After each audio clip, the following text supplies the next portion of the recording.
ጤና ይስጥልን ሰላም በኢትዮጵያና በመላው ዓለም ያላችሁ ተከታታዮች እንደምን ቆያችሁ? 2 ሰዓት ሆኖ እዚህ አዲስ አበባ ከሚገኘው ዋናው ስቱዲዮአችን በቀጥታ ስርጭት የምትከታተሉ ቲቪ ዜና 57 አሁን ጀምሯል። አበይት ነጥቦቹን እነሆ። በኢትዮጵያ የተለያዩ አካባቢዎች የተገነቡ አዳዲስ የቱሪዝም መዳረሻዎች የዘርፉን መቃቀም እየገለጡ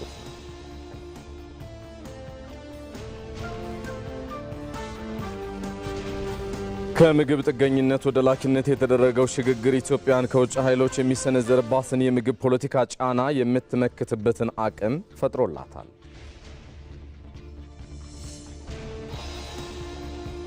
የመራጭነት ካርዳቸውን በመጠቀም ተሳታፊና ተጠቃሚ የሚያደርጋቸውን ፓርቲ ለመምረጥ በመጠባበቅ ላይ ስለመሆናቸው የባህር ዳር ከተማ ነዋሪዎች ተናገሩ።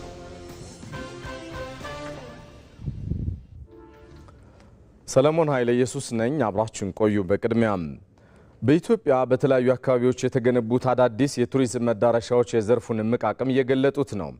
በቱሪዝም ዘርፉ እንቅስቃሴ ዙሪያ የሕዝብ ተወካዮች ምክር ቤት አባላት ለቱሪዝም ሚኒስትሯ ሰላማዊት ካሳ ጥያቄ ያነሱ ሲሆን ሚኒስትሯ ምላሽና ማብራሪያም ሰጥተዋል። አባዲ ወይና ተከታትሎታል። ኢትዮጵያ ብዝሃ ዘርፍ ኢኮኖሚዋን ለማሳደግ ልዩ ትኩረት ከሰጠቻቸው ዘርፎች ቱሪዝም ቀዳሚው ነው። ዘርፉ እያስገኘ ያለው ገቢና እየፈጠረ ያለው የሥራ ዕድል ከጊዜ ወደ ጊዜ እየጨመረ መጥቷል። በተለይም በተለያዩ የሀገሪቱ አካባቢዎች የተገነቡት ፕሮጀክቶች የቱሪዝሙን አቅም ከፍ ያደረጉ የኢትዮጵያን እምቅ አቅም የገለጡ ናቸው። ነባር ታሪካዊ ስፍራዎችን መልሶ በማልማት ቅርሶች እንዲጠበቁ በማድረግ አዳዲስ የቱሪዝም መዳረሻ ቦታዎች በሀገራችን በተለይ በክልሎች በገበታ ለሸገር በገበታ ለሀገር በገበታ ለትውልድ አቧራን አራግፈው ኢትዮጵያን የገለጡ ፕሮጀክቶች ተሰርተው ዛሬና ነገን የሚያሳምሩ ለትውልድ ተስፋ የሚሆኑ ስራዎች እየተሰሩ ይገኛሉ። በዚህ ትልቅ ኩራት ይሰማናል። የቱሪዝም ሚኒስትሯ ሰላማዊት ካሳ በሕዝብ ተወካዮች ምክር ቤት ቀርበው ከአባላቱ ከተነሱላቸው ጥያቄዎች መካከል የቱሪዝም ስፍራዎችን ለማልማት እየተሰራ ያለው ስራ ተጠቃሽ ነው። የቱሪስት ፍሰትና የቆይታ ጊዜ ጨምሯል። ከዘርፉ የሚገኘው ገቢም እያደገ መጥቷል። ይህ እንደተጠበቀ ሆኖ አንዳንድ የሀገራችን አካባቢዎች እምቅ የቱሪስት መስህብ እያላቸው ባለመልማታቸው ለመዳረሻነት እየዋሉ አይደሉም።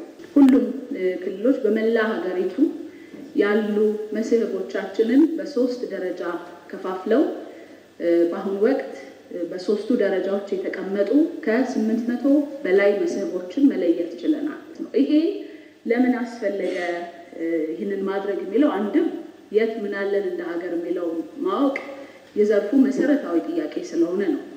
ከዛ ባሻገር ግን ብዙዎቻችሁም ስታነሱት እንደነበረው በክቡር ጠቅላይ ሚኒስትራችን ኢኒሼቲቭ አማካኝነት በገበታ ለሀገር በገበታ ለትውልድ የቀጠሉት እነዚህ መስህቦቻችንን ተገልጠው ያልታዩት እነዚህን ሀብቶቻችን ተገልጠው ለማየት እንድንችል በገበታ ፕሮጀክቶች የተሰሩ እጅግ አስደናቂ ስራዎች አሉ። እነዚህ ፕሮጀክቶች ግን እንደ ማሳያ ተደርገው እንደ ናሙና ተደርገው መወሰድ አለባቸው። ምክንያቱም ዋናው ዓላማ የቱሪዝም ዘርፉ ላይ የግሉን ዘርፍ ተሳትፎ በከፍተኛ ሁኔታ ማሳደግ ነው። የቱሪዝም ዘርፉ ዘላቂ እድገት እንዲኖረው የግሉ ዘርፍ ተሳትፎ ወሳኝ ነው። አሁን ላይ በተለያዩ ግዙፍ ሀገራዊ የቱሪዝም መስህቦች የግሉ ዘርፍ አሻራውን እያኖረ ይገኛል። ይህ ስራም ከክልሎች ጋር ተጠናክሮ የሚቀጥል ይሆናል። የቱሪዝም ዘርፍ ላይ መንግስት ብቻውን ኢንቨስት አድርጎ ማለና አፍስሶ እነዚህን ሀብቶች ማልማት አይችልም። በጣም ከፍተኛ ሀብት የሚጠይቁ ናቸው። ማህበረሰቡን ማስተባበር፣ የግሉ ዘርፍ ማስተባበር አለብን። እዚህ ላይ የቀረጥ ነፃ ድጋፎች እንዲደረጉ፣ የመሬት አቅርቦት እንዲሻሻል ብዙ ጥረቶች ከክልሎች ጋር እየተደረጉ ነው የሚገኙ። ጉዳት የደረሰባቸው ቅርሶችን በመጠገን የቆዩ መዳረሻዎችን በማደስና አዳዲስ የቱሪዝም ስፍራዎችን በመገንባት ኢትዮጵያ ተጠቃሽ ውጤት እያስመዘገበች ነው። የሕዝብ ተወካዮች ምክር ቤት የኢትዮጵያን ኢኮኖሚ የሚደግፉ 2 የተለያዩ የብድር ስምምነቶችን አጸደቀ። ምክር ቤቱ ባካሄደው መደበኛ ስብሰባው ካጸደቃቸው የብድር ስምምነቶች አንዱ በኢትዮጵያ መንግስትና በፈረንሳይ ልማት ኤጀንሲ መካከል የተፈረመው የ80 ሚሊዮን ዩሮ ነው። ብድሩ መንግስት የጀመረውን የሀገር በቀል ኢኮኖሚ ማሻሻያና የኢነርጂ ዘርፍ እንቅስቃሴዎችን ለማገዝ የሚውልም ጭምር ነው። የብድር ስምምነቱ የወለድ መጠን በ1.1 በአንድ ዓመት በመቶ ዝቅተኛ ወለድ የሚታሰብበት 0.5 በመቶ የአገልግሎት ክፍያ የሚፈጸምበትና የ5 ዓመት የችሮታ ጊዜን ጨምሮ በ15 ዓመታት ጊዜ ውስጥ ተከፍሎ የሚጠናቀቅ መሆኑም ተመላክቷል። በተያያዘ ምክር ቤቱ በኢትዮጵያ መንግስትና በአውሮፓ ኢንቨስትመንት ባንክ ማህበር መካከል የተፈረመው የ110 ሚሊዮን ዩሮ የብድር ስምምነት አዋጅ መርምሮ አጽድቋል። የብድር ስምምነቱ በቤተሰብ ደረጃ ገቢን በማሳደግና የተፈጥሮ አደጋዎችን የመቋቋም አቅምን በማሳደግ ረገድ የኑሮ ሁናቴን ማሻሻልና ድህነትን መቀነስ የሚያስችልም ጭምር ነው። ቀደም ሲል በዚህ ፕሮጀክት በነበሩበት ሁለት ዘርፎች በአጠቃላይ 7 ሚሊዮን በገጠሪቱ የኢትዮጵያ ክፍሎች የሚኖሩ ዜጎችን ተጠቃሚ ሆነውበታል። በቀጣይ ዙርም አገልግሎቱን የበለጠ ለማጠናከርና የተጠቃሚዎችን ቁጥር ከ13 ሚሊዮን በላይ ለማዳረስ ታቅዷል። ከዚህ በተጨማሪም ምክር ቤቱ የቁልፍ መሰረተ ልማቶች የሳይበር ደህንነት ረቂቅ አዋጅን ለዝርዝር እይታ ለውጭ ግንኙነትና ለሰላም ጉዳዮች ቋሚ ኮሚቴ በሙሉ ድምፅ መርቷል። ዘገባው የባልደረባችን አባዲ ወይናይ ነው።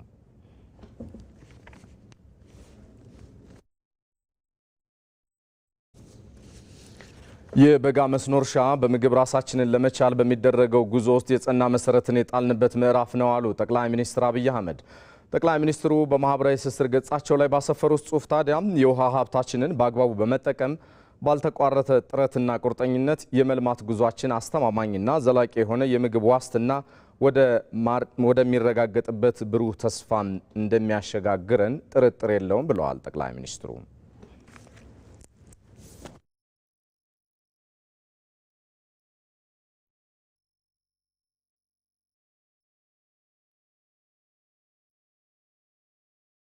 ከምግብ ጥገኝነት ወደ ላኪነት የተደረገው ሽግግር ኢትዮጵያን ከውጭ ኃይሎች የሚሰነዘርባትን የምግብ ፖለቲካ ጫና የምንመክትበት አቅም ፈጥሮላታል። እጇን ለመለመን ሳይሆን ለመገበያየት በመዘርጋት ላይ የምትገኘው ኢትዮጵያ በምግብ ራስን መቻል ለብሔራዊ ኩራትና ለሙሉ ነጻነት መሰረት ስለመሆኑ እያስመሰከረችም ቀጥላለች። መሐመድ አልቃድር በጉዳዩ ዙሪያ ተከታዩን ይዟል። የአንድ ሀገር እውነተኛ ሉዓላዊነት በድንበር ላይ የሚሰመር መስመር ብቻ ሳይሆን የዜጎች የዕለት ተዕለት ጉርስ በራስ አቅም የማሟላት ብቃትም ነው። ከሀገራዊ ክብርና ከኢኮኖሚ ነጻነት ጋር የማይነጣጠለው የምግብ ሉዓላዊነት ምግብን በራስ የመቻልን ጸጋ አጎናጽፎ ከውጭ ኃይሎች የሚሰነዘርን የምግብ ፖለቲካ ጫናና ስውር ዛቻን ለመመከት ያስችላል። ምግብ አንድም ደህንነትን ለማስጠበቅ ራስን ለመቻል እና አቅም ለመጎልበት የሚያስፈልግ ነው። ለውጭ የምናወጣቸውን ለምግብ ግዢ የምናወጣቸው ከረንሲዎችን በመቀነስ፣ ሁለተኛ በቂ የሆነ ምግብ ራሳችን በማምረታችን ዜጎች ያንን በበቂ ሁኔታ ማግኘት የሚችሉበት በማንኛውም ሰዓት በቂ የሆነ ምርት አምርቶ በትብብር ሁሉም አካላት ተዋናይ ሆኖ ምርት ላይ በሚሰራበት ሰዓት የምግብ ሉዓላዊነታችን ልናረጋግጥ እንችላለን። የምግብ ሉዓላዊነትን በማረጋገጥ የቆየውን የእርዳታና የድርቅ ታሪክ በመቀየር ብሔራዊ ክብሯን እያስመለሰች ያለች ኢትዮጵያም በዓለም አቀፍ መድረክ ተሰሚነት ያላት እኩል ዲፕሎማሲያዊ ግንኙነት እንድትመሰረት ያደረጋትም በምግብ ላይ ያመጣችው ለውጥ ነው። ኢትዮጵያ ከምግብ ጥገኝነት ተላቃ በሙሉ ነጻነት የምግብ ሉዓላዊነቷን እያረጋገጠች ትገኛለች። ከለውጥ ጊዜ በኋላ የመጣው የኢኮኖሚክ ሪፎርም ሲደረግ ያሉንን የዚህ አይነት ጸጋዎች በአግባቡ በመረዳት ወደ ልማት ወደ ማምረት መግባት መቻል አለብን። ስለዚህ የስንዴ ልማትን ልናፋጥን የምንችልበትን ኢኒሼቲቭ በመቅረጽ በዚህ የስንዴን አንድ ኢኒሼቲቭ በልዩ ትኩረት የሚሰራ ስራ አድርጎ በመያዝ ስራዎች ተሰርተዋል። ይሄም በመሆኑ የስንዴን ስራ መስራት በጀመርበት ሰዓት እንግዲህ ከሌሎች ጫናዎች ምን ያህል እንደተላቀቅን የምናየው ኮቪድ በመጣበት ጊዜ ራሱ ማየት ይቻላል። በኮቪድ ጊዜ እንቅስቃሴዎች በሙሉ ተቋርጠው በነበረበት ሰዓት ኢትዮጵያ በሀገር ውስጥ ስንዴን ማምረት የጀመረችበት ወቅት በመሆኑ ያለምንም ችግር እኛ በራሳችን ባመረትነው ስንዴ መቀጠል የቻልንበት ትልቅ አስተዋጽኦ ያደረገ ፕሮግራም ነው። ሌሎች ሀገሮች በእነዚህ ኮንፍሊክቶችና በሌሎች ሁኔታዎች ከፍተኛ ወጪ ያወጡ ስንዴን ወደ ሀገራቸው ያስገቡበትና ኢትዮጵያ እየሰራቸው ያለው ስራ እጅግ በጣም ወሳኝ መሆኑን ለስንዴን ከውጭ ገዝተን ለማምጣት የምናወጣውን የውጭ ምንዛሬ መቆጠብና ማዳን ችለናል። ስንዴን የመለመን በጥቁር መዝገብ ላይ ተከትቦ የነበረው ታሪክ እየተቀየረ ይገኛል። በራስ መሬት፣ በራስ ላብ፣ በራስ ዘር ስንዴን ማምረት የምግብ ሉዓላዊነትን ማረጋገጥ ለኢትዮጵያ ኢኮኖሚያዊ ነጻነትን ብቻ ሳይሆን የሉዓላዊነት ክብሯንም ያረጋገጠ ነው። አሁን ዛሬ ኢትዮጵያ ስትታሰብ በስንዴ ለውጥ ያመጣች በአጠቃላይ በግብርና ስራ በሌሎችም ዘርፎች የመጣውን ለውጥ በማየት ክብር እና ሪስፔክት ነው እንጂ እንደ ድሮ አንገታችን እንደፋ የምናደርግበት ደረጃ ላይ አይደለም። ይሄ በሉዓላዊነት ላይ ትልቅ አስተዋጽኦ አለው። እኛ የምንመገበውን እኛ የምንፈልገውን ሌላ አካል ሊያመርትልን ወይንም ሊወስንብን አይገባም። የምንፈልገውን በራሳችን ዝርያ፣ በራሳችን አፈር፣ በራሳችን ውሃ፣ በራሳችን ሰዎች ማምረት ማለት በርካታ ጠቀሜታ አለው።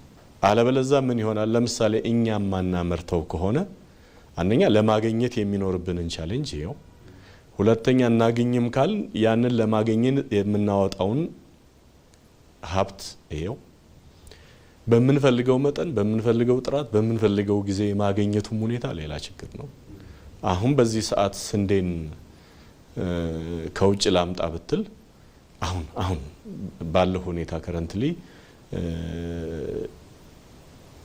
የባህር ጉዞ ያለበትን የባህሩ ሁኔታ ያለበትን በባህር አጓጉዞ ማምጣት ትልቅ ቮሊዩም ነው የሚመጣው፣ በመርከብ ነው የሚመጣው። ምን ማለት ነው? ስለዚህ በምትፈልገው ጊዜ አታገኝም፣ በምትፈልገው መጠን አታገኝም፣ ወይንም ደግሞ የምታመጣበት ሀገር ያለበት ሁኔታ ይወስናል።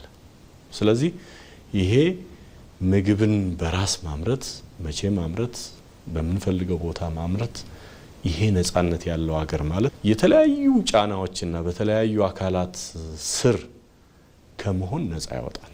ለዓመታት የቆየውን የተረጅነት ምስል በመስበር በቆላና በደጋ አካባቢዎች በመስኖ ጭምር እየለማ ያለው ስንዴ ኢትዮጵያ አትችልም የሚለውን የሽንፈት ትረካ የቀበረ ድል ነው። አሁን ላይ ስንዴ ምግብ ብቻ ሳይሆን የታታሪነት ውጤት፣ የብሔራዊ ኩራት ምንጭና የነጻነት ምስክርም ሆኗል። አገር በቀል የኢኮኖሚ ማሻሻያ 1ና 2 ላይ ግብርና ልዩ ትኩረት ከተሰጣቸው ሴክተሮች ወይም የኢኮኖሚ ሴክተሮች አንዱ ነው። በልዩ ትኩረት መስራት አለብን ብለን የለየናቸው አሉ። ለምሳሌ በኢኒሼቲቭ ደረጃ ያዝናቸው አንዱ ሀገራዊ የስንዴ ልማት ብለን ለብቻ ስንዴን ስንመርጥ በስንዴ እሴት ሰንሰለት አጠቃላይ ስንዴን ከማሳ ዝግጅት ከግብአት አቅርቦት እስከ ለኢንዱስትሪ ግብአት እስከመሆን እስከ ግብይቱ ድረስ ያለውን የእሴት ሰንሰለቱን አጠቃላይ ምንድነው መሰራት ያለበት የሚለውን ልዩ ስራ ለመስራት ተሞክሯል። ይሄን በማድረግ በአይነት በጥራት እና በመጠን የግብርና ምርቶችን በማምረት ከውጭ የሚመጣውን በማስቀረት በመቀነስ ይሄ ጅምር ስራዎቻችን በጣም ጥሩ ውጤት እያመጡ ነው። የበለጠ ግን አብዝተን መስራትን የሚጠይቅ ነው። ኢትዮጵያ ስንዴን ወደ ውጭ መላክ መጀመሯ እጇን ለመለመን ብቻ ሳይሆን ለመገበያየትም የምትዘረጋ ሀገር መሆኗን ለዓለም ያሳየችበት ድልም ነው።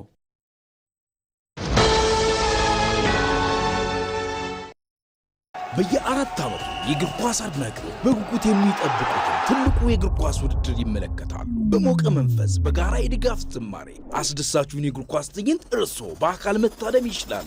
ዕድሜ ለቪዛ! በኢትዮጵያ ንግድ ባንክ ቪዛ ካርድ የግብይት ክፍያውን ሲፈጽም የዓለም ዋንጫ የእግር ኳስ ጨዋታዎችን በቀጥታ መመልከት የሚያስችሉትን ዕድል ያገኛሉ። ነካ አድርገው ከፍለው ወደ ፊፋ 2026 የዓለም ዋንጫ ይጓዙ።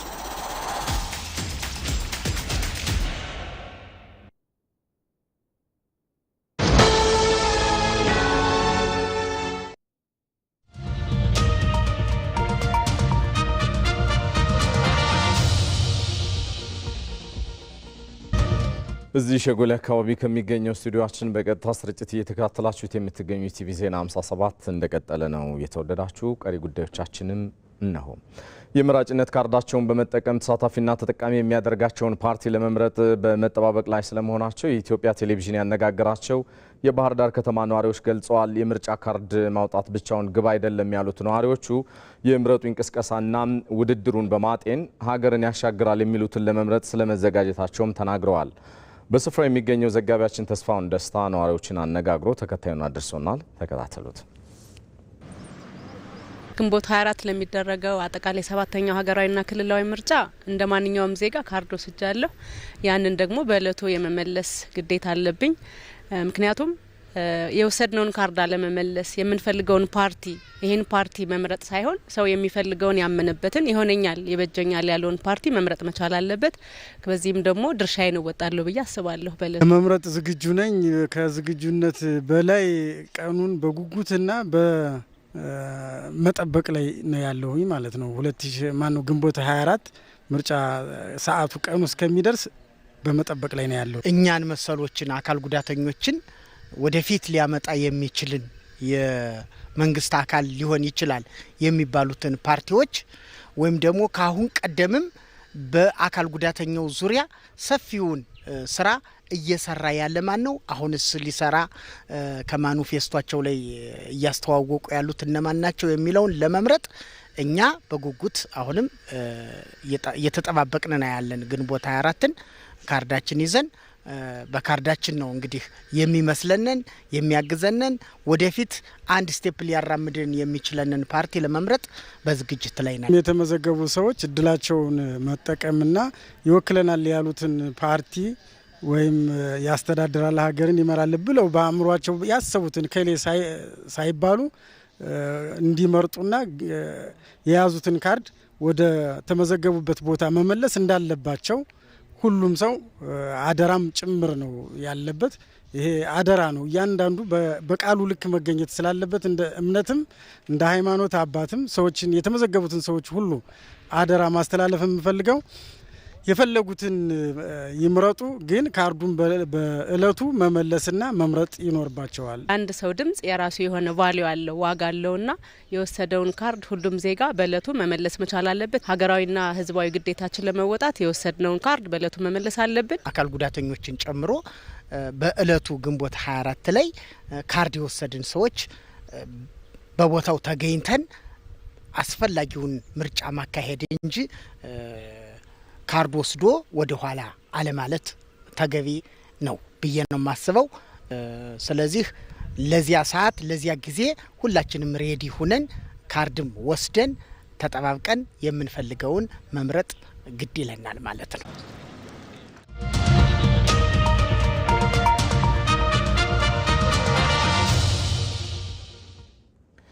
የማህበራዊ ልማት ምርታ ለሀገር ግንባታ በሚል መሪ ሀሳብ የተዘጋጀውና በማህበራዊ ዘርፍ ባለፉት ዓመታት የተመዘገቡ አበይት ውጤቶች የቀረቡበት የምክክር መድረክ ተገኝቼ ሀሳቤን አጋርቻለሁ ብለዋል ጠቅላይ ሚኒስትር አብይ አህመድ። ጠቅላይ ሚኒስትሩ በማህበራዊ ትስስር ገጻቸው ባሰፈሩት ጽሑፍም በማህበራዊ ዘርፍ ግንባታ እንደ ሌሎች መሰረተ ልማቶች ውጤት ወዲያው የሚታይና የሚጨበጥ ባይሆንም ለሀገር ዘላቂና ወሳኝ መሰረት የሚጥል ስለመሆኑም አብራርተዋል። ኢትዮጵያ በሚገጥሟት ተግዳሮቶች ሳትገደብ ከሚገመተው በላይ በከፍተኛ ፍጥነት እየተገነባች ሲሆን ምንም እንኳን የአቅም ውስንነቶች ቢኖሩብንም ለመሻሻል ያልተሞከረ የማህበራዊ ዘርፍ የለም ሲሉም ገልጸዋል። ጠቅላይ ሚኒስትሩም በዘርፎቹ የተለወጡ ሁሉ በተግባር እንዲተረጎምና ተገቢውን ዓላማቸውን እንዲያሳኩ ብዙ ስራም ይጠበቅባቸዋል ብለዋል ጠቅላይ ሚኒስትር አብይ አህመድ። ስለሆነም አንድ እጅ ብቻውን ማጨብጨብ እንደማይችል ሁሉ መንግስት የሚጀምራቸውን ስራዎች ሌላው የማህበረሰብ ክፍል እንደ አንድ ባለ ድርሻ ኃላፊ ወስዶ በጋራ መቆም ይኖርብናል ሲሉ መልእክታቸውን አጋርተዋል።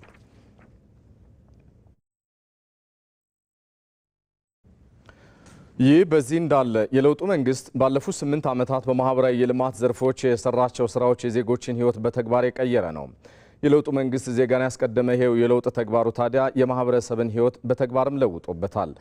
ጠቅላይ ሚኒስትር አብይ አህመድ በተገኙበት በማህበራዊ ዘርፍ ላይ ያተኮረ ውይይትም ተካሂዷል። ዘጋቢያችን መስከረም ቸርነት ተከታትለዋለች።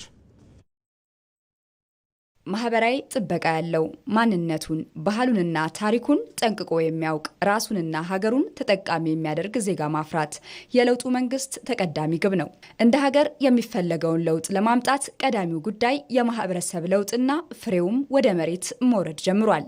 ለዚህ ነው የመደመር መንግስት ሰው ተኮር ፕሮጀክቶች ቀርጾ ላለፉት 8 ዓመታት ተግባራዊ በማድረጉ የዜጎችን እንባ ከማበስ ጀምሮ ሀገር የሚቀይሩ የበጎነት ስራዎች በመስራት የእያንዳንዱ ኢትዮጵያዊ ባህሉና ግብሩ ለመሆን የቻለው። ይህም ንቁ፣ ብቁ፣ ጤናማና ተወዳዳሪ ዜጋ ከመፍጠር ጀምሮ ከራስ አልፎ ሀገር እየተገነባበት ያለው እሳቤና ተግባር ሆኖ የትውልዱ ጡብነቱ መገለጫ እስከ መሆን ደርሷል። ከለውጡ መንግስት በፊት የነበሩ ክፍተቶችን በመንቀስና በጎ ልምዶችን በማስቀጠል የማህበረሰብ ልማትን መነሻው መድረሻውም ሆኖ ባለፉት 8 ዓመታት የተሰሩ ስራዎች ሀገር አነቃቅተው አዲስ ግብርን ወልደዋል። በሴቶችና ማህበራዊ ዘርፍ የፖሊሲና ህግ ማዕቀፎችን በማሻሻልና አስቻይ አሰራር በመዘርጋት የዜጎችን ማህበራዊ ተጠቃሚነት እውን ማድረግ የዚህ ትሩፋት መገለጫ ነው። ወደ ተጠቃሚነት ላይ ትኩረት አድርገን ስናይ የመጀመሪያው የሚሆነው የኢኮኖሚ ተጠቃሚነት ነው። ከወጣቶች አኳያ ከ4 ሚሊዮን በላይ የሚሆኑ ወጣቶች በዚህ በለውጥ ጊዜ ውስጥ በተዘዋዋሪ ብድር ፈንድ የወጣቶች የተዘዋዋሪ ብድር ፈንድና በመደበኛው ብድር ተጠቃሚ እንዲሆኑ ማድረግ ተችሏል። ቅድም በስራና ክህሎት ክብርት ሚኒስትር እንዳቀረቡት ደግሞ በብዙ ሚሊዮኖች የሚቆጠሩ ወጣቶች የስራ ዕድል የተፈጠረበት ሁኔታ እንመለከታለን። የቁጠባ ባህልን እንዲያዳብሩ ከማድረግ አንጻርም ከ5 ሚሊዮን በላይ የሆኑ ወጣቶች ተጠቃሚ እንዲሆኑ ማድረግ ተችሏል። ሴቶችን ስንመለከት ከ26 ሚሊዮን በላይ የሚሆኑ በቁጠባና በብድር አገልግሎት ተጠቃሚ እንዲሆኑ ማድረግ ተችሏል። ዜጎች ዘላቂ ማህበራዊ ጥበቃ ያገኙ ዘንድ በአስቸጋሪ ሁኔታ የሚገኙ ዜጎችን ኑሮ እንደ መንግስት ከመደገፍ በዘለለ በማህበረሰብ ዘንድ የመደጋገፍና የመተጋገዝ ባህልን ማሳደግ የመንግስትና ህዝብ አዲስ ልምድም ሆኗል። የዜግነት ክብራቸውን አጥተው በጎዳና ይኖሩ የነበሩ ዜጎችን ህይወት ከማሻሻል እስከ አቅመ ደካሞች ቤት መገንባት አለፍ ሲልም የዕለት ጉርስ ማዕከላትን እውን የመሆናቸው ሚስጥር የሰው ተኮርነት አውድ የጎላባቸው ስራዎች በየደጁ ይናገራሉ። በራስ አቅም መደጋገፍና እርስ በእርስ መረዳዳት ባህልን ማጎልበት ነው። ከዚህ አንጻር በሁሉም ቀበሌያት በማህበረሰብ እንክብካቤ ጥምረት እንዲመሰረት ኮሚቴዎች እንዲመሰረት በማድረግ ከ200 ሺህ በላይ ዜጎች ወይም ደግሞ ቤተሰቦች እንዲደገፉ የማድረግ ስራ ተሰርቷል። በአይነትም በገንዘብም ከ3 ቢሊዮን በላይ የሚሆን ሀብት በማሰባሰብ ቤተሰብ ከመፍረሱ በፊት ቀድሞ ለቤተሰብ መድረስና ማህበራዊ ችግራቸውን የመፍታት ስራዎች ተሰርተዋል። ንቁና ተወዳዳሪ ዜጋን መፍጠር ቀዳሚ ግቡ ያደረገው የለውጡ መንግስት ምቹና አስተማማኝ የስራ ዕድል መፍጠር ደግሞ ተግባሩ አድርጎታል። በዚህም በለውጡ ዓመታት ለ19 ሚሊዮን በላይ ዜጎች የስራ ዕድል ተፈጥሯል። ፈጠራ፣ ፍጥነት፣ ዝላይ የሚባሉ ጉዳዮች ተግባራዊ መሆን ስለቻሉ በዘርፉ የተቀረጹ 11 የሪፎርም አጀንዳዎች በተጨባጭ የስራ ዕድል ፈጠራ ስራን ቁጥር የመቁጠር ሳይሆን ምህዳር የመገንባት አቅጣጫ ይዞ እንዲገነባ ስለተደረገ አንተርፕሪኒየር የሆኑ በርካታ ወጣቶች ካሉበት ፈልጎ መክሊቶቻቸውን እንዲያወጡ እድል እየተፈጠረ ስለሆነ ብዙ ወጣቶች ወደ ስራ የሚገቡበት ከምንም በላይ ደግሞ ዳይቨርሲፋይ ያደረግናቸው ወይንም በብዝሃ ዘርፍ የለየናቸው ግብርና፣ ኢንዱስትሪ፣ አይሲቲ፣ ቱሪዝምና ማይኒንግ እያመጡ ያሉት እድገት እዛው ሳለ ለስራ ዕድል ፈጠራ ስራው ወሳኝ ሚና እየተጫወተ ነው ያለው። በዚህ ምክንያት ወደ ስራ ዓለም የሚገቡ ወጣቶች ቁጥር በትልቁ እየጨመረ ነው ያለው። ላለፉት ዓመታት 19.8 ሚሊዮን የሚሆኑ ዜጎች የስራ ዕድል ተፈጥሮላቸዋል። እያንዳንዱ ዜጋ የክህሎት ባለቤት ማድረግን ትልም ያደረገው የስራና ክህሎት ዘርፍም ዜጎች በቴክኒክና ሙያ በክህሎት የዳበረ እውቀት ይኖራቸው ዘንድ ትኩረቱን አድርጓል። ስራን ከጠባቂነት ወደ ስራ ፈጣሪነት የተሸጋገረ ትውልድ ማፍራት፣ ከሀገር ውስጥ አልፎ በውጭ ሀገር የሰለጠነ የሰው ኃይል ማሰማራት የለውጡ መንግስት አብይ ስኬቶች ናቸው። አዲሱ እድል ደግሞ ወደ ውጭ ዜጎች ሰልጥነው ተሰማርተው እያገኙት ያለ እድል ነው። መደበኛ ቅጥር 15 በመቶውን ይይዛል። የግብርና የአገልግሎት ድርሻ ዳታው ላይ እንደምታዩት ነው። ቅድም የምህዳር ግንባታ ያልኩት ማነቆ እየተፈታ ምቹ ሁኔታ እየተፈጠረው እየሄደ ያለው፣ የብድር አቅርቦት እየተሻሻለ ነው ያለው፣ የስልጠና እድሎች እየሰፉ ነው ያሉት፣ የገበያ ትስስር እዚህ የምታዩት ቁጥር ያክል ሰፋፊ የገበያ ትስስሮች እየተፈጠሩ ነው ያለው። እንዲሁም ለወጣት ስራ ፈጣሪዎች አዲስ የኢንቨስትመንት ባንክ ጭምር እስከ ማቋቋም የመንግስት ኮሚትመንት ሄዷል ማለት ነው። ካለው ሼር ብቻ የማካፈል ሳይሆን አዳዲስ አማራጮችንም ስታርታፖች እንዲስፋፉ አዋጅ ህግ ከማውጣት ባለፈ ምህዳሩ ምቹ ለማድረግ ሰፋፊ ስራ እየተሰራ እንደሆነ ማየት ይቻላል። ወዲህ ደግሞ ባህሉን ማንነቱና ታሪኩን አውቆ የሚጓዝ ትውልድ ለመገንባት በብዙ ተሰርቷል። በለውጡ መንግስት የሀገር ባህል ታሪክ፣ ሀገር በቀል እውቀትና እሴት በልኩ ተገልጧል። ሀገር ያላትን ባህልና ጸጋም ባለማስተዋውቃለች። በእውቀት የሚመራ የሀሳብ ልዕልና ያለው ትውልድ ለመገንባት የመደመር መንግስት የቤተ መጻሕፍት ግንባታ ላይም ትኩረት አድርጓል። አንባቢ ትውልድ እንዲፈጠር የቤተ መጻሕፍት ግንባታና ዲጂታይዜሽንም ላይ በት ወቅት ነው። ከለውጡ የ10 ሚሊዮን የማይበልጡ አመታዊ የንባብ አገልግሎት ብቻ ይሰጥ ነበር በመላ አገሪቱ። እንዲሁም 210 ቤተ መጻሕፍት ብቻ ነበሩ። ከለውጡ በኋላ ግን እጥፍ እነዚህ ስራዎች ያደጉበት የንባብ አገልግሎት እንኳን ወስደን በለውጥ አመታት አመታዊ የንባብ አገልግሎትን ስንመለከት 43.5 ሚሊዮን አመታዊ አማካይ የንባብ አገልግሎት እየተሰጠ ይገኛል።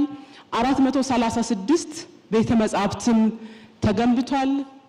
ለዚህ ዘርፍም ልዩ ትኩረት የተሰጠበት የአብሮት ቤተ መጻሕፍትን ጨምሮ በክቡር ጠቅላይ ሚኒስትራችን በተወሰደው በመደመር መጽሐፍ ሽያጭም ጭምር በትላልቅ ከተሞች ቤተ መጻሕፍትም ጭምር እየተገነቡ መሆናቸው ለዚህ ዘርፍ ትልቅ ስኬት ነው። ጤናማና ንቁ ትውልድ ለመፍጠር ሌላው የስፖርት ማዘውተሪያ ስፍራ ነውና የለውጡ መንግስት እዚህም ጋር ስራው የሚታይ ነው። ከለውጡ በፊት ስፖርት ማዘውተሪያ ስፍራዎች፣ ትላልቅ ስቴዲየሞች ግንባታ የሚጀመረው ለስፖርት ተብሎ ሳይሆን የብሔር ብሔረሰቦች በዓል ለማክበር ተብሎ ነበር ግንባታ ሲደረግ የነበረው። መሰረታዊ የለውጡ መንግስት ያመጣው የምልከታና የእይታ ለውጥ የሚገነቡ ስቴዲየሞች ዓለም አቀፍ ስታንዳርድ ያሟሉ ጥራትን የጠበቁ እንዲሆኑ ከማድረግ አንጻር ድንቅ ስራዎች እየተሰሩ ይገኛል። ጠቅላይ ሚኒስትር አብይ አህመድ በተገኙበት በተገመገመው የማህበራዊ ልማት ስራም ተገልጦ የታየው የለውጡ መንግስት መነሻና መድረሻውን ቅድሚያ ለማህበረሰብ ጥበቃ አድርጎ ሁለንተናዊ ብልጽግናን ለማምጣት እየሄደበት ያለው መንገድ ነው። ከዚሁ ጉዳይ ሳንወጣ ኢትዮጵያ ባለፉት የለውጥ ዓመታት በማህበራዊ ዘርፎች ያከናወነቻቸው የሪፎርም ስራዎች በትምህርትና በጤና ስርዓቱ ላይ የታዩ ስብራቶችን ከመጠገን ጀምሮ በማህበራዊ ዘርፍ ወደ ሉዓላዊነት የሚያሸጋግሩ ስኬቶች የተመዘገቡባቸው ናቸው። እነኚህ ተግባራት ታዲያ የነገዋን ጠንካራ ኢትዮጵያ ለመገንባት ሲባል በሰው ኃይልና በተቋማት ግንባታ ላይ የተደረጉ ያሉ ስትራቴጂካዊ ኢንቨስትመንቶችም ጭምር ናቸው። የማህበራዊ ልማት ምርታ ለሀገር ግንባታ በሚል መሪ ሀሳብ በተዘጋጀውና በማህበራዊ ዘርፉ ባለፉት ዓመታት የተመዘገቡ አበይት ውጤቶች የቀረቡበት የምክክር መድረክ ጠቅላይ ሚኒስትር አብይ አህመድ በተገኙበት ተካሂዷል። ይህንን ጉዳይ ብሩክ ተስፋዬ አጠናቅሮታል። በኢትዮጵያ በሰው ውስጥ ሀገርን በሀገር ውስጥ ደግሞ ሰውን ማዕከል ያደረገው የማህበራዊ ዘርፍ ሪፎርም ባለፉት የለውጥ ዓመታት ያመጣቸው ውጤቶች በተለይም በትምህርትና በጤናው ዘርፍ የታዩት ስር ነቀል ለውጦች የዚሁ ጉዞ ማሳያ ሆነዋል። ለዘመናት የኢትዮጵያ ትምህርት ስርዓት ውድቀት አፋፍ ላይ ነበር ቢባል ማጋነን አይሆንም። ተማሪዎች መጽሐፍ ይይዛሉ እንጂ ዕውቀትን አይጨብጡም ነበር። በጽንሰ ሐሳብ ላይ የተንጠለጠለው አቀራረብ ትውልዱን ለገበያና ለፈጠራ ብቁ ሳያደርገው ቆይቷል። የዛሬው የትምህርቱ ዘርፍ ማሻሻያ ግን ይህንን ስብራት ለመጠገን ቆርጦ ተነስቷል። በአንደኛ ደረጃ ትምህርት አካባቢ የመጽሐፍት ችግሮች ነበሩ። ሁለተኛ ደረጃውን በትምህርት ሚኒስቴር በኩል ወደ 43 ሚሊዮን የሚሆኑ መጽሐፍቶች አሳትመን አንድ ለአንድ ማድረስ ቻልን። ከዛ በኋላ አሁን በትምህርት ሚኒስቴር ምንም እንኳን ስራው የክልሎች ቢሆን በትምህርት ሚኒስቴር በኩል 23.9 ሚሊዮን መጽሐፍት አሳትመን ለአንደኛ ደረጃዎች እያደረስን ነው። ከዛ ቀጥለን አሁን እያደረግን ያለነው ወደ 36 ሚሊዮን መጽሐፍ እንደገና ለማሳተም ነው። ገንዘብ በትምህርት ሚኒስቴር በኩል ፈልገን በእኛ ሂሳብ በ2019 መጀመሪያ ላይ ሁሉም ተማሪ ከኤሌመንተሪ ጀምሮ እስከ ሃይ ስኩል ድረስ አንድ መጽሐፍ አንድ ተማሪ የሚያገኝበትን እናደርጋለን። ሁለተኛው ከመምህራን ልማት ጋር የተያያዘው ስራ ነው። ዳያግኖስ እንዳደረግነው ችግሩን የመምህራን ካፓሲቲ ይሄ በአጠቃላይ የትምህርት ሴክተሩ እየወደቀ ሲሄድ እሱንም መመልከቱ አይቀርም። በከፍተኛ ደረጃ ችግር እንደነበረ ነው ያየነው። ጀመርን። በዚህ ባለፉት ሁለት ክረምቶች 113340 የሚሆኑ መምህራንን ፕላስ ደግሞ የትምህርት ቤት ዳይሬክተሮችን እንደገና ከመማር ማስተማርና የትምህርትን ጥራት ከማስጠበቅ ጋር እንዲያያዙ አደረግን። ኤጁኬሽን ዲፓርትመንቶች በ5 ዩኒቨርሲቲዎች ለውጡ ከመምጣቱ በፊት በአጠቃላይ በአገር ደረጃ የነበሩን ቅድመ መደበኛ ትምህርት ቤቶች 1840 ነበሩ። እስከ ቅርብ ጊዜ ድረስ ባለን ዴታ ከዛ በኋላ ባለፉት 5 ዓመታት ብቻ ወደ 34000 ተጨማሪ ቅድመ መደበኛ ትምህርት ቤቶች ማስገንባት ችለናል። ዛሬ ከክልሎች ጋር የተፈራረምነው 1452 ተጨማሪ ትምህርት ቤቶች በዚህ ዓመት እስከ ነሐሴ ድረስ ልንሰራ በሁሉም ክልል ይሄንን ስንጨርስ ሁሉም ወረዳ ቢያንስ 2 የኪንደርጋርደን እና የዜሮ ክፍል ትምህርት ቤቶች ይኖሩታል። ኩረጃ በኢትዮጵያ ትምህርት ውስጥ እንደ አንድ ማህበራዊ ጠባሳ ስር ሰዶ የኖረ ክፉ ደዌ ነበር። የእውነተኛ እውቀትን ክብር ሲሸረሽር የኖረውን ይህን ፈተና ለመስበር መንግስት የዲጂታል ፈተና ስርዓትን ጨምሮ ጥብቅ የፈተና ስርዓትን አስተዋውቋል። ይህም በትምህርት ዘርፉ ላይ አዲስ የብርሃን ምዕራፍ የከፈተና ብቃትን ብቸኛ መመዘኛ ያደረገ እርምጃ ሆኖ ተመዝግቧል። በዋናነት ካደረግናቸው ለውጦች ይሄ ኢንቴግሪቲውን መጠበቅ አለብን በሚል የጀመርነው ከፈተናዎች አሰጣጥ ጋር በተያያዘ ነው። እንደምታውቁት በጣም ከባድ የነበረ በየዩኒቨርሲቲዎች አምጥተን ፈተና መስጠት ጀመርን። አሁን አትሊስት ከዛ ከጫካው ወጥተናል። ዲጂታል የሆነ ኦንላይን ፈተና መስጠት ጀምረናል። ስንጀምር ይሄ ሐሳብ ከመጣ 7-8 ዓመት በፊት ነበር። አሁን አትሊስት እስካለፈው ዓመት 23.2% ደርሰናል። በዚህ ዓመት 100% ኦንላይን ፈተና እንሰጣለን ብለን ያደረግነው one thing that is now settled የሆነው ምንም አይነት ከኩረጃና ከማጭበርበር ወር ከፈተና ስርቆት ጋር የተያያዘውን ችግር ፈተናል። ኢትዮጵያ በጤናው ዘርፍም የፖሊሲ ሽግግር አድርጋለች። ለ3 አስርት ዓመታት በመከላከል ላይ ብቻ ተወስኖ የነበረው ፖሊሲ ዛሬ መከላከልንና አክሞ ማዳንን አጣምሮ ይዟል። ይህ የጤና ሉዓላዊነትን የማረጋገጥ ጉዞ መሰረተ ልማቶችን ከማስፋፋት ባለፈ ጥራታቸውን ወደ ላቀ ደረጃ አድርሷል። የጤና የጀርባ አጥንት የምንላቸው ውስጥ አንዱ የመሰረተ ልማት ስራ ነው። በመሰረተ ልማት ያሉ ለውጦችን ብንመለከት በጤናው ሴክተር ከለውጡ በፊት የነበሩት የመንግስት ተቋማት 19000 አካባቢ የነበሩ ሲሆኑ እነዚህኑ ያህል ደግሞ ጥራታቸው በጣም ዝቅ ያለ የነበረ ወቅቱን የማይመጥኑ በተለይ በኮቪድ ሁላችንም እንዳየነው የሀገራችንን ትልቅ ስብራት ፊት ለፊት ያወጣ ጫና የነበሩን ተቋማት ነበሩ። እነዚህን ተቋማት በተለይ ከተደራሽነት አንፃር ወደ 21290 ከፍ ማድረግ የተቻለ ሲሆን እነዚህ የነበሩን ደግሞ የበለጠ የማጠናከር ስራ ተሰርቷል። በጣም ትልቅ ምርታ የተመዘገበበት ግን በጤናው ሴክተር የግሉን ዘርፍ አስተዋጽኦ እጅግ መጨመር ነው። የጤና ግብዓት ምርትና ቁጥጥር ላይ የተመዘገበው ምርታም ኢትዮጵያ በራሷ አቅም እንድትቆም የሚያደርጋት ነው። የጤና ግብይት ወይም ደግሞ ገዝተን የምናቀርባቸው መድኃኒቶች ለህብረተሰባችን ሲታይ ከለውጡ በፊት ወደ 14 ቢሊዮን ነበር በአመት የሚገዛው። የባለፈውን አመት ብቻ ስንዘጋ ወደ 52.3 ቢሊዮን የሚሆኑ ግብአቶችን ገዝተን ይሄንን ለየት የሚያደርገው ምንድነው ደግሞ 70%ን የአገራችንን የመድኃኒትና የግብአት አቅርቦት የሚያቀርብልን የኢትዮጵያ መድኃኒት አቅርቦት አገልግሎት መንግስታዊ ተቋም መሆኑ ነው። ኢትዮጵያም ዝግጅቷን ለሉዓላዊነት በጤና ሉዓላዊነት የሰራችበት ተቋም ነው። የመድኃኒት ስርጭት መጠኑን በዛው ልክ በተለይ ደግሞ የምንገዛና የምናቀርባቸው መድኃኒቶችን ስንመለከት 8% ብቻ ነበረ ከአገራችን ምርት ውስጥ ድርሻ የነበረው። በአሁን ሰዓት ላይ 44% አካባቢ የመድኃኒት ድርሻ ወይም ደግሞ የግብአቶች ድርሻ በራስ አቅም በራስ ተቋማት ተመርተው የሚቀርቡ መሆናቸው የጤና ሉዓላዊነትን በደንብ አረጋግጦ የሚያሳይ ነው። ጤና ማግኘት በኪስ አቅም ላይ ብቻ የተመሰረተ እንዳይሆን የተዘረጋው ስትራቴጂያዊ አሰራር ዜጎች ያለ ስጋት አገልግሎት የሚያገኙበትን መንገድ አመቻችቷል። ይህም ለኢትዮጵያውያን ትልቅ እፎይታ የሰጠ የጤና ፋይናንስ ሪፎርሙ ውጤት ነው። የጤና ፋይናንስ ስርዓቱን ብንመለከት የማህበረሰብ አቀፍ የጤና መድን አገልግሎት በ2013 በነበረበት ጊዜ ወደ 75% የሚሆኑ ወረዳዎቻችን ነበሩ የሚተገብሩት። በአሁን ሰዓት ወደ 91% ከፍ ማለት ችሏል።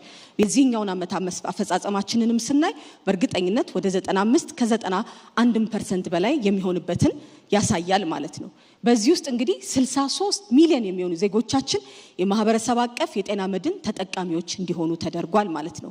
የህብረተሰቡን የመክፈል አቅም ያማከለ የጤና ስርዓትና የጤና ፋይናንስ ስርዓት መዘርጋት በሰፊው ተጀምሯል ማለት ነው። በማህበራዊ ዘርፉ ላይ የሚከናወኑት እነዚህ ማሻሻያ ስራዎች የአንድ ወቅት ተግባራት አይደሉም። ይልቁንም የማይናወጥ የሰላምና የሀገር ብልጽግና መሰረቶች ናቸው። የአፍሪካ ሀገራት ዘላቂ ልማትን ማረጋገጥ እንዲችሉ የኃይል አቅርቦት ችግር እንዳያጋጥማቸው በትኩረት ሊሰራ እንደሚገባም የተባበሩት መንግስታት ድርጅት ዋና ጸሐፊ አንቶኒዮ ጉቴሬሽ ገለጹ።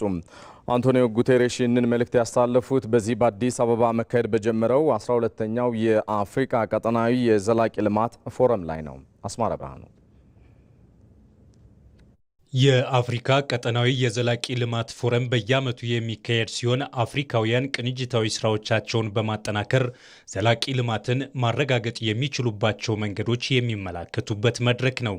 ይህንን 12ኛውን የአፍሪካ ቀጠናዊ የዘላቂ ልማት መድረክም የአፍሪካ ኢኮኖሚ ኮሚሽን ከአፍሪካ ህብረት ኮሚሽን ከአፍሪካ ልማት ባንክና ከተባበሩት መንግስታት ድርጅት አጋር ተቋማት ጋር በቅንጅት አዘጋጅቶታል። አፍሪካውያን ዘላቂ ልማትን ለማረጋገጥ ቅንጅታዊ ስራዎቻቸውን ሊያጠናክሩ ይገባል ብለዋል ተሰናባቿ የአፍሪካ ቀጠናዊ የዘላቂ ልማት ቢሮ ሊቀመንበር የኡጋንዳዋ ጠቅላይ ሚኒስትር ሮቢና ናባንጃ። With only 4 years and 8 months remaining to 2030, we must move with urgency.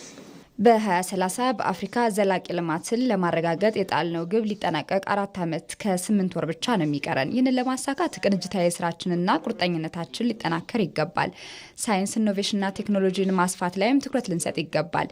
ኢኖቬሽንን በገንዘብ መደገፍና በትብብር መስራትም ያስፈልጋል። ምርቶቻችን ላይ እሴት በመጨመርና ሁሉን ያካተተ እድገት በመፍጠር የአጀንዳ 2063ን እውን ማድረግም ይኖርብናል።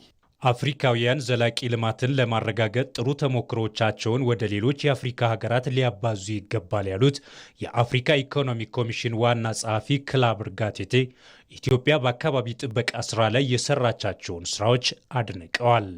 I'm proud to say that our host country Ethiopia has risen to that moment. የዚህ ፎረም አስተናጋጁ ሀገር ኢትዮጵያ እያሳየች ባለችው እድገት የሚሰማኝን ኩራት መግለጽ ፈልጋለሁ። ኢትዮጵያ የኮፕ 32 ጉባኤን ለማስተናገድ በመመረጧ ሁላችሁም የኩራትና የክብር ስሜት እንደተሰማችሁ እርግጠኛ ነኝ። ኢትዮጵያ የኮፕ 32 ጉባኤን የምታስተናግደው ለአየር ንብረት ለውጥ አፋጣኝ እርምጃዎች ሊወሰዱ በሚገባበት ወቅትና ለዘርፈ ብዙ ልማት በጋራ መቆምን በሚጠይቅበት ጊዜ ነው።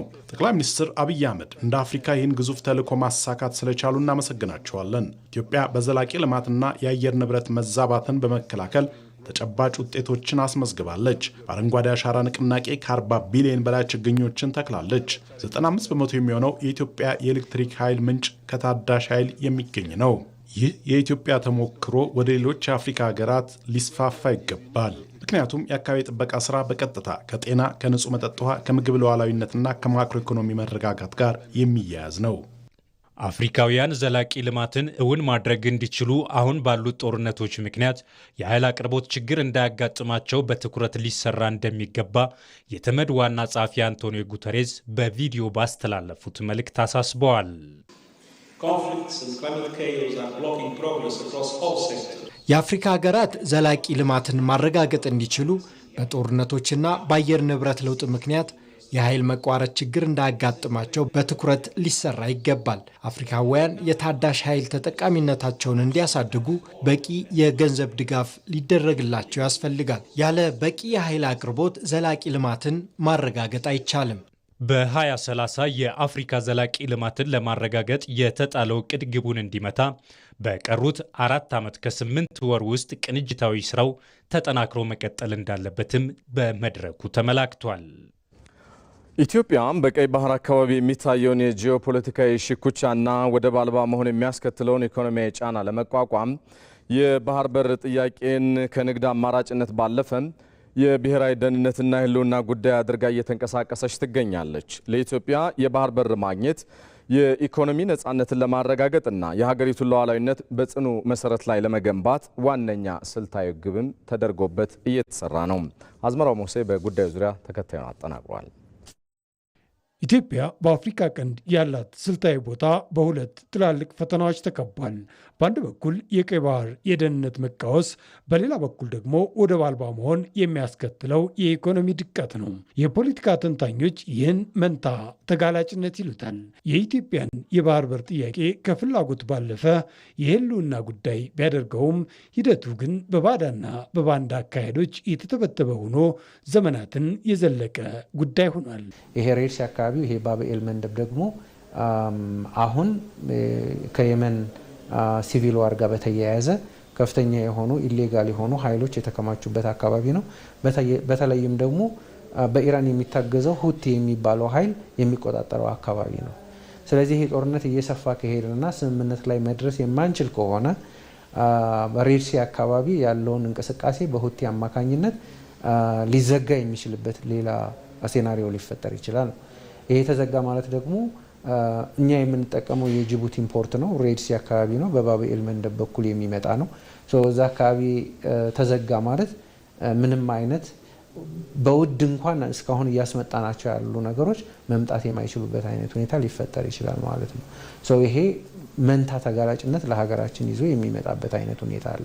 አሁን ካለውም እየደረሰን ያለ የኢኮኖሚ ክራይሲስ አለ። እንደገና ደግሞ ወደ ቀይ ባህር የሚሳብ ከሆነና የባብኤል መንደብ ስትሬት እንደ ሆርሙዝ ምናልባትም ሌላ ክራይሲስ የሚያጋጥመው ከሆነ የበለጠ ተጨማሪ ወይም ደግሞ መንታ ተጋላጭነት ሊደርስብን ይችላል ማለት ነው። የዓለም ንግድ የደም ስር የሆነው ቀይ ባህር ዛሬ የሀያላን ሀገራት ፍላጎት ማሳያና የጂኦፖለቲካዊ ሽኩቻ ማዕከል ነው። በዚህ ታላቅ የውሃ ዳርቻ ላይ ቦታ ማጣት ደግሞ ኢትዮጵያን ትልቅ ዋጋ እያስከፈለ ነው። አገራት አሁን የውሃ ምንጮችን ለመቆጣጠር ረዥም ርቀት ይሄዳሉ። ደሴቶችን ለመቆጣጠር ረዥም ርቀት ይሄዳሉ። ይሄ ምን ያሳየናል? ጂኦግራፊያዊ ሁኔታዎች ለሀገራት አቅም ማደግ መጎልበት ትልቅ አስተዋጽኦ ያደርጋሉ ማለት ነው። የባህር ተደራሽነትን ትኩረት አድርጎ መስራት የኢትዮጵያን አቅም በከፍተኛ ደረጃ ሊያሳድግ የሚችለው አንዱ የባህር ተደራሽነት ነው። የተወደዳችሁ ጠቅላይ ሚኒስትር አብይ አህመድ በተገኙበትና የማህበራዊ ልማት ምርታ ለሀገር ግንባታ በሚል መሪ ቃል የተዘጋጀውን በማህበራዊ ልማት ዘርፍ ባለፉት ዓመታት የተመዘገቡ ውጤቶች ላይ በተደረገው የምክክር መድረክ ላይ ጠቅላይ ሚኒስትር አብይ አህመድ የሰጡትን የማጠቃለያ ሀሳብ ቀጥሎ የምናሳልፍ ይሆናል። እንድትከታተሉት ከወዲሁ እንጋብዛለን። ለዛሬ ማክሰኞ ምሽት ያልናቸው የቲቪ 57 ዜናዎቻችን እነኚህ ናቸው። ሰለሞን ኃይለ ኢየሱስ ነኝ። በሰላም